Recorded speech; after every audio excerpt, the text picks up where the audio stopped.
సరే కానీ తెలుగుదేశం పార్టీ మీకు ఒక ట్యాగ్ వేసింది, పేరుని నాని రేషన్ బియ్యం దొంగ అని ఒక ట్యాగ్ వేసింది, మీ మీద కేసు పెట్టింది. అందులో నిజం ఎంత, ఏం జరిగింది? నేనేమంటున్నానంటే, మీరు చెప్పిన మాట నిజమైతే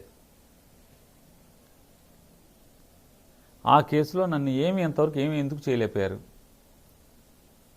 నన్ను జైల్లో ఎందుకు వేయించలేకపోయారు? మీరు చెప్పేదే నిజమైతే, మీరు వాగుతున్నదే నిజమైతే నన్ను జైల్లో వేయగలిగారా? అరెస్ట్ చేయగలిగారా నన్ను? ఆ కేసులో ఇంతవరకు నన్ను ఏమన్నా చేయగలిగారా మీరు? ఎందుకు చేయలేపారా అని అడుగుతున్నాను. మీరు చెప్పేదా కనుక నిజమైతే, నేను రేషన్ దొంగనే అయితే మీ చేతకాంతనమా? అధికారం ఉంది కదా, డబ్బాలు పలుకుతున్నారు కదా, ఏం చేస్తున్నారు అడుగుతున్నాను. నేను నిజాయితీ పరుని కాబట్టి నేను దొంగను కాదు కాబట్టి మీరేమి చేయలేకపోతున్నారు. మీరేమి చేయలేకపోవడంలోనే అదే దాని అర్థం. మీ అంతరాత్మకు కూడా తెలుసు, మీ అంతరాత్మకు తెలుసు నేనేంటో.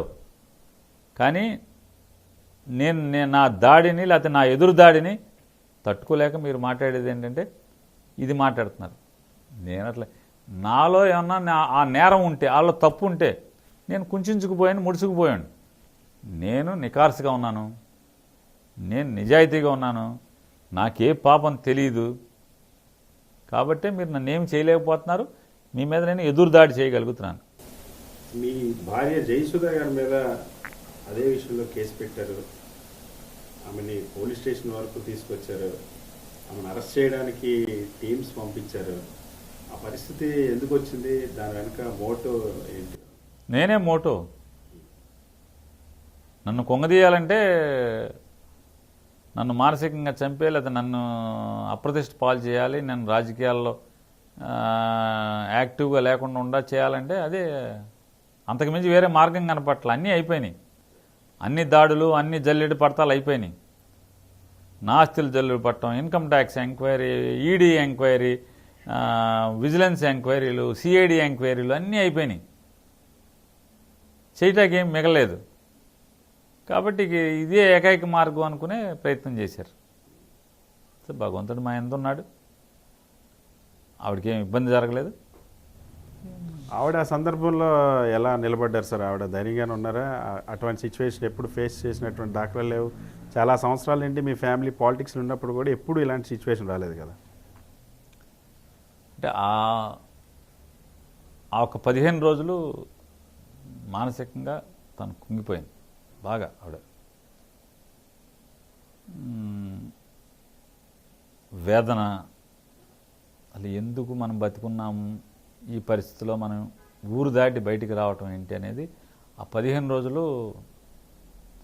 తర్వాత ఎప్పుడైతే బెయిల్ వచ్చిన తర్వాత కూడా జనవరి 1 తారీఖున ఇంటికి నోటీస్ అతికిచ్చి, ఆ రోజు జనవరి 1 తారీఖున పోలీస్ స్టేషన్కి పిలిచారో, ఆ రోజు ఆవిడ నిర్ణయం పూర్తిగా తేడాగా ఉంది. ఆ రోజు నుంచి చాలా ధైర్యంగా చెప్పింది. మేము కంగారు పడ్డాం, ఏం పర్లే, మనం ఏమైనా పాపం చేసాం, నేను ఫేస్ చేస్తాను. 3 గంటలు నిలబడే ఆత్మస్థైర్యంతో సమాధానాలు చెప్పింది, అని మాట్లాడొచ్చింది. ధైర్యం ఎక్కడా కూడా తగ్గలేదు. వచ్చిన తర్వాత ఇంకా తన ఆలోచన సరళి పూర్తిగా మారింది. లేదు, మనం ఫైట్ చేయాల్సిందే. నేను సిఐ దగ్గర నన్ను విచారణ చేసే ముందు కుల రవీంద్ర ఫోన్లో మాట్లాడాడు, నేను విన్నాను, నా ముందు జరిగింది. కాబట్టి అంతా నీచానికి దిగజారుతున్నటువంటి ప్రత్యర్థులతో మనం పోరాటం చేస్తున్నప్పుడు తగ్గాల్సిన పని లేదు. ఏం జరుగుద్ది. నెక్స్ట్ సారి ఏమైనా అయితే నేను జైలుకి వెళ్తా కూడా సిద్ధమే, సెల్కి. అంతకుముందు ఆ పోలీస్ ఎంక్వైరీ జరగకముందు వరకు ఆవిడ ఆలోచన సరళి వేరుగా ఉంది. ఆ పోలీసు ఎంక్వైరీకి పిలిచిన తర్వాత, స్టేషన్కి బెయిల్ వచ్చాక కూడా స్టేషన్కి పిలిచిన తర్వాత 3 గంటల పాటు స్టేషన్లో కూర్చోబెట్టిన తర్వాత పూర్తి తిరుగుబాటు. నాకు రప్ప అన్నారు చూసారా, ఆ స్థాయిలో ఏదైతే అరుగుద్ది. నేను కూడా నీతో పాటు నేను కూడా సెల్కి వెళ్తాక సిద్ధమే. ఏం చేస్తాడు చేయమని.